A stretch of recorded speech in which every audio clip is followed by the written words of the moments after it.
नमस्कार, दिन भर की बड़ी खबरों में आपका स्वागत है। मैं हूं परवीन।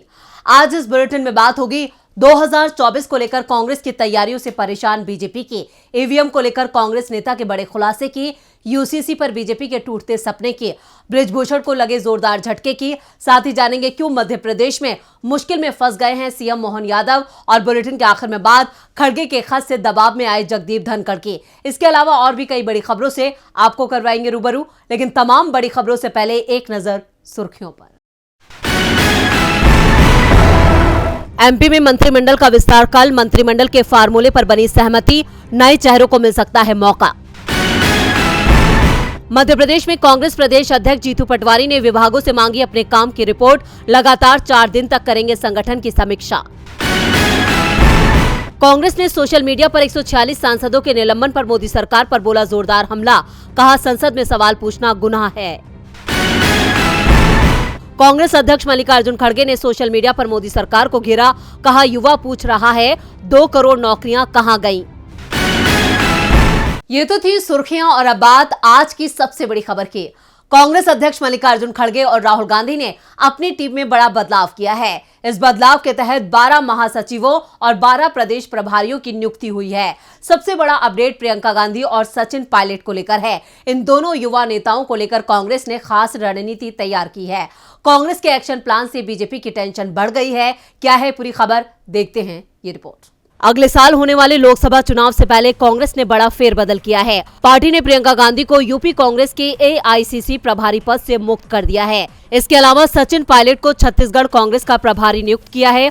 कांग्रेस ने सचिन पायलट पर भरोसा जताकर पार्टी में उनके कद को बढ़ा दिया है। वहीं एमपी की कमान भी युवा नेता जीतू पटवारी को देकर कांग्रेस ने अपने संगठन को और मजबूत किया है। इधर रमेश चन्नीथला को महाराष्ट्र का एआईसीसी प्रभारी बनाया गया है। अविनाश पांडे को यूपी कांग्रेस महासचिव का पद दिया गया है। प्रियंका गांधी बिना किसी विभाग के महासचिव बनी रहेंगे। कांग्रेस अध्यक्ष मल्लिकार्जुन खड़गे ने शनिवार को अपनी टीम में यह बड़ा बदलाव किया। ऐसा करते हुए उन्होंने 12 महासचिवों और 12 प्रदेश प्रभारियों को नियुक्त किया है। कांग्रेस का ये बदलाव ऐसे वक्त में किया गया जब आगामी लोकसभा चुनाव 2024 को लेकर छोटे बड़े सभी राजनीतिक दल चुनावी तैयारियों में जुटे हैं। साथ ही विपक्षी गठबंधन इंडिया के घटक दलों में सीट शेयरिंग की कवायद तेज हो गई है। विधानसभा चुनावों में आए नतीजों से सबक लेते हुए कांग्रेस ने युवाओं और नए चेहरों को तरजीह दी है। हाल ही में संपन्न हुए राजस्थान विधानसभा चुनावों में उसे अशोक गहलोत और सचिन पायलट के बीच रार का खामियाजा भुगतना पड़ा। लोकसभा चुनाव से पहले पार्टी किसी भी तरह की अंदरूनी खटपट को खत्म कर लेना चाहती है। सचिन पायलट को छत्तीसगढ़ कांग्रेस का प्रभारी नियुक्त किया जाना इसी के साथ जोड़कर देखा जा रहा है। राजस्थान के पूर्व उप मुख्यमंत्री सचिन पायलट को महासचिव नियुक्त करने के साथ ही छत्तीसगढ़ का प्रभारी बनाया गया है। महासचिव कुमारी शैलजा को छत्तीसगढ़ से हटाकर उत्तराखंड के प्रभारी की जिम्मेदारी सौंपी गई है। सुखजिंदर सिंह रंधावा राजस्थान के प्रभारी बने रहेंगे। कांग्रेस के इन बदलावों में राहुल गांधी का दबदबा साफ नजर आ रहा है और इस बार कांग्रेस युवाओं के दम पर चुनावी मैदान में बीजेपी को मात देने का प्लान तैयार कर चुकी है, जिससे बीजेपी की टेंशन बढ़ गई है। कांग्रेस की तैयारियों से बीजेपी की मुश्किलें बढ़ सकती हैं। इधर ईवीएम के मुद्दे पर मोदी सरकार की मुश्किलें बढ़ सकती हैं। लोकसभा चुनाव 2024 से पहले 5 राज्यों के आए नतीजों ने सबको चौंका दिया। वहीं ईवीएम भी सवालों में है। इंडिया गठबंधन ने ईवीएम को लेकर एक प्रस्ताव पारित किया है। इधर एक बार फिर कांग्रेस नेता ने ईवीएम, बीजेपी और आरएसएस को लेकर बड़ा बयान दिया है। तो क्या कहा है कांग्रेस नेता ने, देखते हैं ये रिपोर्ट। 2024 लोकसभा चुनाव इंडिया गठबंधन के लिए डू एंड डाई के जैसा है, यानी अभी नहीं तो कभी नहीं। कांग्रेस सांसद राहुल गांधी इस बात को समझ चुके हैं। शायद यही वजह है कि इंडिया गठबंधन के तमाम दलों के नेता राहुल गांधी की तरफ देख रहे हैं। वहीं राहुल गांधी भी ये जानते हैं कि 2024 में मोदी को मात देने के लिए पूरी ताकत के साथ मैदान में उतरना होगा। इसलिए राहुल गांधी के साथ साथ कांग्रेस भी एक्शन में है। वहीं सवालों में आई ईवीएम को लेकर भी विपक्ष मोदी सरकार पर लगातार दबाव बना रहा है कि इस बार आम चुनाव ईवीएम से नहीं बल्कि बैलेट पेपर से कराया जाए। इसी कड़ी में कांग्रेस नेता उदित राज ने सोशल मीडिया एक्स पर एक बयान साझा किया है। उन्होंने वीडियो में बीजेपी और आरएसएस को लेकर बड़ी बात कही है। ईवीएम में बेईमानी है। राजस्थान, मध्य प्रदेश, छत्तीसगढ़ में दूर दूर तक चुनाव जीतने के आसार नहीं थे, लेकिन ये जीते। अगला लोकसभा अगर जीत गए तो इस देश के अंदर आगे चुनाव नहीं होगा, पूरी तरह से डिक्टेटरशिप होगी। और जिसका असर राजनीतिक दलों के ऊपर ही नहीं पड़ेगा। नौकरी जाएगी समाज के लोगों की, महंगाई होगी, बोलने की आज़ादी नहीं होगी, जितना जनतांत्रिक संस्थाएं हैं सब ध्वस्त कर दिया जाएगा। उदित राज का साफ कहना है कि देश बड़े संकट में है। विपक्ष का कहना है कि जिस ईवीएम मशीन में चिप है उसे हैक किया जा सकता है। साथ ही ये भी कहना है कि जब दुनिया के सबसे ताकतवर देश अमेरिका में बैलेट से चुनाव हो सकता है तो हमारे देश में क्यों नहीं। वहीं राजनीतिक विश्लेषक भी लोकतंत्र का हवाला देते हुए कह रहे हैं कि जब समूचा विपक्ष बैलेट से चुनाव की मांग कर रहा है तो मोदी सरकार को एक बार ईवीएम की जगह बैलेट से चुनाव करा देना चाहिए ताकि विपक्ष की आशंका भी दूर हो सके। ईवीएम को लेकर सियासी बवाल जारी है। इधर यूसीसी पर भी सियासत जोरों पर है। बीजेपी के लिए यूनिफॉर्म सिविल कोड की राह आसान नहीं होने वाली है। मुस्लिम समुदाय तो शुरुआत से ही विरोध में है, तो वहीं दूसरी तरफ कई राज्यों में भी इसका विरोध देखने को मिला था। इस बीच उत्तराखंड में यूसीसी लागू करने के लिए बैठकों का दौर भी देखने को मिला, लेकिन एक बार फिर लोकसभा चुनाव से पहले उत्तराखंड से इसकी शुरुआत करने का सपना टूटता हुआ दिखाई दे रहा है। एक बार फिर समान नागरिक संहिता की चर्चा थम गई है।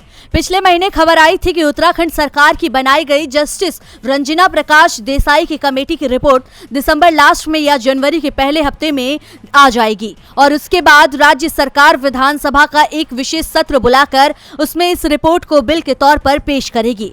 इसके साथ ही उत्तराखंड देश का पहला राज्य बन जाएगा जहां यूसीसी लागू होगा। लगभग सभी अखबारों में छपी रिपोर्ट में कहा गया था कि उत्तराखंड सरकार के कानून को ही आधार बनाकर भारत सरकार भी यूसीसी कानून लागू करेगी और इसी के साथ ही अयोध्या अनुच्छेद 370 और समान नागरिक संहिता तीनों पर दशकों पहले किया गया वादा पूरा हो जाएगा। इससे पहले जून में ऐसी ही चर्चा हुई थी जब विधि आयोग ने भी इसकी पहल शुरू की थी और लोगों से राय आमंत्रित की थी। उसे 1 करोड़ लोगों की राय मिली थी। विधि आयोग के सदस्यों की मुलाकात जस्टिस रंजना प्रकाश देसाई कमेटी के सदस्यों से हुई थी।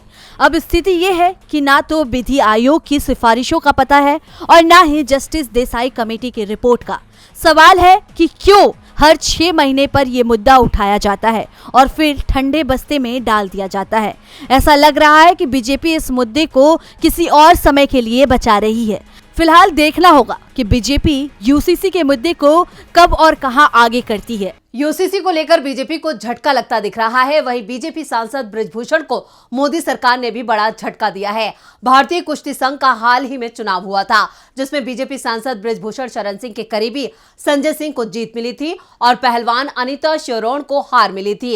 इसके बाद महिला पहलवान साक्षी मलिक ने कुश्ती से संन्यास ले लिया था। अब सरकार ने नए कुश्ती संघ को निलंबित कर दिया है, जिसके बाद बृजभूषण ने बड़ा ऐलान किया है। भारतीय कुश्ती संघ के हाल ही में चुनाव हुए थे जिसमें बीजेपी सांसद बृजभूषण शरण सिंह के करीबी संजय सिंह को जीत मिली थी और पहलवान अनीता श्योरोण को हार मिली थी। इसके बाद महिला पहलवान साक्षी मलिक ने कुश्ती से संन्यास ले लिया था, जिसके बाद पूरे देश में पीएम मोदी और बीजेपी की खूब फजीयत हो रही है। कांग्रेस भी इस मामले को लेकर बीजेपी पर हमलावर थी। कांग्रेस महासचिव प्रियंका गांधी ने भी साक्षी मलिक से मुलाकात की थी और पीएम मोदी और बीजेपी को आड़े हाथों लिया था। इतना ही नहीं, अगले ही दिन स्टार रेसलर और लंबे वक्त तक बृजभूषण शरण सिंह के खिलाफ धरना देने वाले मुख्य रूप से शामिल रहे बजरंग पूनिया ने पीएम मोदी के आवास के सामने फुटपाथ पर अपना पद्मश्री अवार्ड रख दिया था। इधर देश की जाट राजनीति भी मोदी के खिलाफ हो गई थी, जिसके बाद मोदी सरकार को पहलवान बेटियों के आगे झुकना पड़ा है। सरकार ने नए कुश्ती संघ को निलंबित कर दिया। WFI पर खेल मंत्रालय ने बड़ा एक्शन लिया है। आपको बता दें कि खेल मंत्रालय ने WFI के नए अध्यक्ष संजय सिंह को निलंबित किया है। वहीं संजय सिंह के सभी फैसलों पर रोक लगा दी गई है। साथ ही नए कुश्ती संघ को रद्द कर दिया गया। नए अध्यक्ष की मान्यता भी रद्द हो गई है। रविवार को जब मंत्रालय ने नव निर्वाचित संघ को सस्पेंड किया तो पूर्व पहलवान साक्षी मलिक की पहली प्रतिक्रिया सामने आई है। उन्होंने कहा कि सरकार से कोई लड़ाई नहीं है, लड़ाई केवल एथलीट्स के लिए थी, मुझे बच्चों की चिंता है। तो वहीं WFI के पूर्व अध्यक्ष और बीजेपी सांसद बृजभूषण शरण सिंह ने कहा कि साक्षी ने संन्यास लिया तो मैंने भी संन्यास ले लिया। मेरा रोल खत्म हो चुका है और मैं भी कुश्ती से संन्यास ले चुका हूँ। कुश्ती महासंघ से मेरा कोई लेना देना नहीं है। पहलवानों के मुद्दे पर मोदी सरकार दबाव में है। इधर मध्य प्रदेश में सीएम मोहन यादव भी दबाव में है। MP में शिवराज के किए गए चुनावी वादों ने मोहन सरकार की मुश्किलें बढ़ा दी हैं। कर्ज में डूबे मध्य प्रदेश को और कर्ज की दरकार है। क्या है पूरी खबर, देखते हैं इस रिपोर्ट में। चुनाव में किए गए लोक लुभावन वादों को लोकसभा चुनाव से पहले पूरा करना मध्य प्रदेश की सरकार के लिए बड़ी चुनौती है। एक तरफ सरकार पर वादों को पूरा करने के लिए जनता और विपक्ष का दबाव है, तो वही राज्य की आर्थिक स्थिति खस्ता हाल है। हालात ये है कि मोहन यादव सरकार को सत्ता संभालते ही आरबीआई से कर्ज लेने की जरूरत पड़ गई है। आपको बता दें कि शिवराज की सबसे पॉपुलर योजना लाडली बहना ने प्रदेश का बजट बिगाड़ दिया है। इस योजना को पूरा करने के लिए नवनियुक्त मोहन सरकार को 4200 करोड़ का कर्ज लेना होगा। इसके साथ ही गैस सिलेंडर के दाम 450 रुपए करने, पंचायत कर्मियों की सैलरी बढ़ाए जाने जैसी कई तमाम घोषणाओं के कारण मोहन सरकार का बजट गड़बड़ा गया है। दरअसल चुनावी सीजन में हुई घोषणाओं को पूरा करने के लिए मध्य प्रदेश सरकार को अगले 3 महीने करीब 25,000 करोड़ का कर्ज लेना पड़ेगा, तब जाके सरकार अपनी चुनावी घोषणाओं को कुछ हद तक पूरा कर पाएगी। शपथ लेने के 2 हफ्ते के अंदर एमपी के सीएम मोहन यादव ने राज्य के खर्चों को पूरा करने के लिए आरबीआई बैंक से 2000 करोड़ रुपए का कर्ज मांगा है। इसके साथ ही मध्य प्रदेश कर्ज के बोझ तले दबता हुआ नजर आ रहा है। दरअसल वर्तमान मुख्यमंत्री मोहन यादव को पूर्व मुख्यमंत्री शिवराज सिंह चौहान से लगभग 4 लाख करोड़ का कर्ज विरासत में मिला है। ऐसे में 2000 करोड़ का ये नया कर्ज सरकार की सांसें फुला सकता है, क्योंकि वित्तीय स्थिति के हिसाब से सरकार 15,000 करोड़ ले सकती है। वहीं राज्य पर बढ़ते कर्ज को लेकर कांग्रेस ने सरकार को अलर्ट किया है। पार्टी प्रवक्ता अब्बास हफीज ने कहा है कि मध्य प्रदेश का हर नागरिक कर्ज में डूबा हुआ है। मध्य प्रदेश में जन्म लेने वाला हर बच्चा अब 40,000 रुपए के कर्ज में है। उन्होंने आरोप लगाया है कि बीजेपी लगातार मध्य प्रदेश को दिवालियापन की ओर धकेल रही है, जिससे बीजेपी राज्य में लोगों को मूर्ख बना रही है। बता दें कि अब नई सरकार आने के बाद राज्य सरकार का खजाना खाली है। उसके पास चुनावी वादों की एक लंबी फहरिस्त भी है। ऐसे में बीजेपी को डर सता रहा है कि अगर इसे पूरा नहीं किया गया तो लोकसभा चुनाव पर इसका बुरा असर पड़ेगा, और अगर पूरा करती है तो राज्य और भी बड़े कर्ज के बोझ तले दब जाएगा। मध्य प्रदेश में बीजेपी के लिए लोकसभा चुनाव की राह आसान नहीं होने वाली है। इधर महाराष्ट्र में भी शिंदे सरकार की मुश्किलें बढ़ गई हैं। राज्य में मराठा आरक्षण का मुद्दा एक बार फिर गरमाने लगा है। आरक्षण के मुद्दे से महाराष्ट्र में शिंदे सरकार बुरी तरह फंस गई है। मनोज जरांगे ने शिंदे सरकार की मुश्किलें बढ़ा दी हैं। दरअसल आंदोलन के नायक मनोज जरांगे पाटिल एक बार फिर आमरण अनशन करने वाले हैं। महाराष्ट्र मराठा आरक्षण के मुद्दे ने एक बार फिर तुल पकड़ लिया है, जिसमें शिंदे सरकार की मुश्किलें बढ़ने लगी है। बता दें, मराठा आरक्षण के नेता मनोज जारंगे पाटिल ने सरकार को लेकर कहा कि अल्टीमेटम का आज आखिरी दिन है। भीड़ में आयोजित सभा में उन्होंने ऐलान किया है कि एक बार फिर वो आमरण अनशन की शुरुआत करने जा रहे हैं। उन्होंने कहा कि मराठा आरक्षण की मांग को लेकर के 20 जनवरी से मुंबई के आजाद मैदान में वो आमरण अनशन करेंगे। तो वहीं आंदोलन को तुल पकड़ता देख सीएम एकनाथ शिंदे ने कहा कि आरक्षण को लेकर मराठा समुदाय को जल्द न्याय मिलेगा। सरकार मराठा समुदाय के पक्ष में मजबूती से खड़ी है। उन्होंने कहा कि मराठा आरक्षण के लिए मनोज जरांगे पाटिल को अब आंदोलन करने की नौबत नहीं आएगी, क्योंकि मराठा आरक्षण पर सुप्रीम कोर्ट ने हमारी क्यूरेटिव पिटीशन एक्सेप्ट कर ली है। 24 जनवरी को इस मुद्दे पर सुनवाई होगी। शिंदे ने कहा कि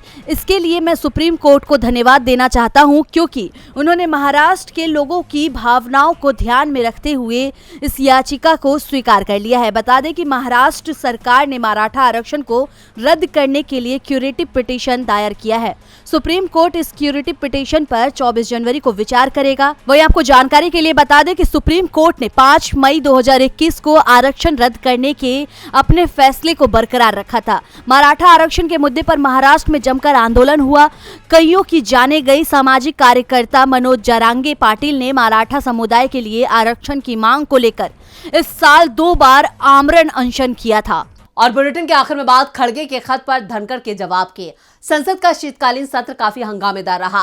सत्र के दौरान मोदी सरकार ने विपक्ष के बिना कई बिलों को पास करा लिया, तो वहीं 146 सांसदों को निलंबित कर दिया। इसी को लेकर इंडिया गठबंधन ने बीजेपी को घेर लिया था।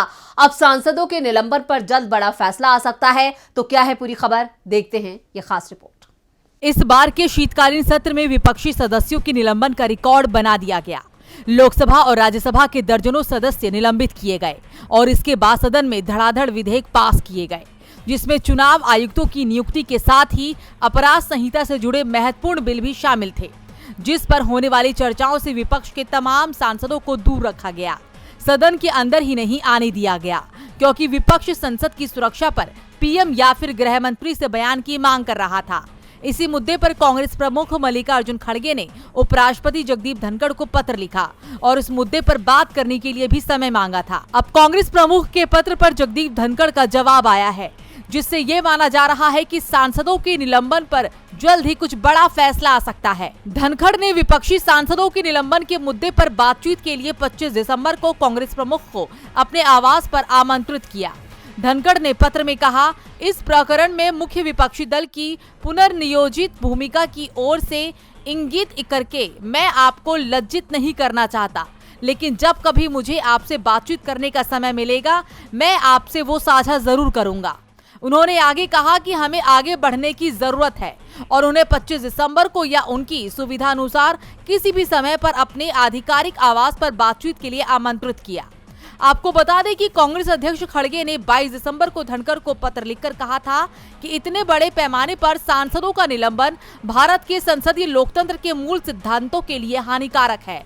खड़गे ने धनखड़ को लिखे पत्र में कहा कि वो इतने अधिक सांसदों के निलंबन से दुखी और व्यथित हैं और हताश एवं निराश भी महसूस कर रहे हैं, जिस पर उपराष्ट्रपति जगदीप धनखड़ ने उन्हें इस मुद्दे पर मिलने का 25 दिसंबर का समय दिया है, जिससे ये माना जा रहा है कि निलंबन के मामले पर 25 दिसंबर को कुछ बड़ा फैसला आ सकता है।